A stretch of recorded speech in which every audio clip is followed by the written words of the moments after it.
یا پرسوں سے محرم الحرام کا مہینہ شروع ہو جائے گا، اور امید یہ ہے کہ آپ لوگ جانتے ہی ہوں گے کہ محرم الحرام کا مہینہ اسلامی مہینوں میں پہلا مہینہ شمار کیا جاتا ہے۔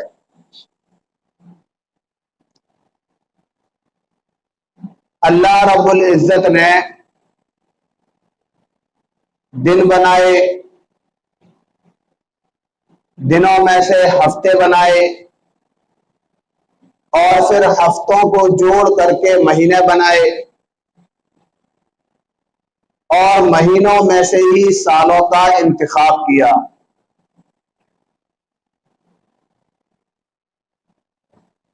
مہینے بنائے اور مہینوں کو نام دیا محرم، صفر، ربیع الاول، ربیع الآخر، جمادی الاول، جمادی الآخر، رجب، شعبان، رمضان، شوال، ذی قعدہ اور ذی الحجہ۔ یہ 12 مہینے اللہ رب العزت نے منتخب کیے مسلمانوں کے لیے، اور ان 12 مہینوں میں سے 4 مہینوں کو بڑا ہی عظمت والا بنایا۔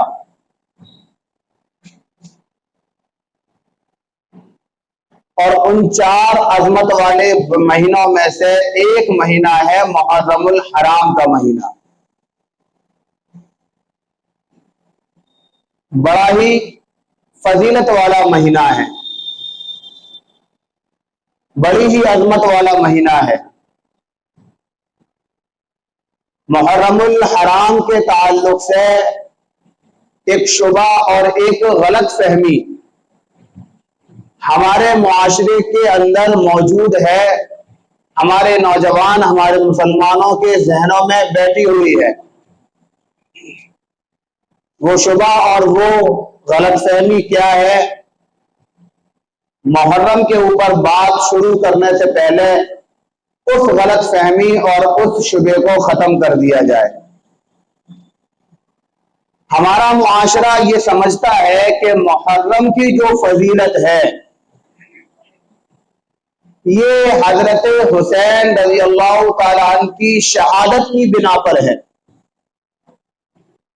ہمارے معاشرے کا یہ ماننا ہے، ہمارے معاشرے کی یہ سوچ ہے کہ محرم الحرام کے مہینے میں جو فضیلتیں بیان کی گئی ہیں، محرم الحرام کے مہینہ کو جس عظمت اور اہمیت سے دیکھا جاتا ہے، یہ صرف اس بنا پر ہے کہ حضرت حسین رضی اللہ تعالیٰ عنہ کی شہادت کا خون ریز واقعہ اس کے اندر پیش آیا ہے۔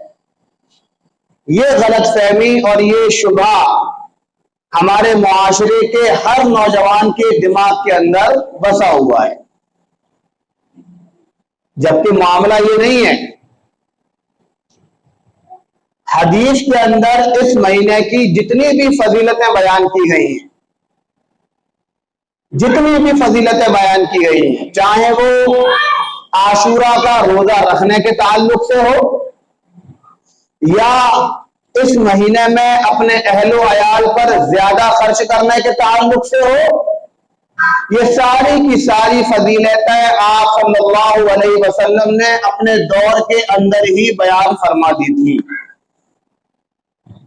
اور حضرت حسین رضی اللہ تعالیٰ عنہ کا واقعہ کب پیش آیا ہے؟ آپ صلی اللہ علیہ وسلم کی وفات کے بہت عرصے کے بعد، جب حضرت حسین رضی اللہ تعالیٰ عنہ جوان ہو گئے، شادی ہو گئی، باپ بن گئے، اس کے بعد یہ واقعہ پیش آیا ہے۔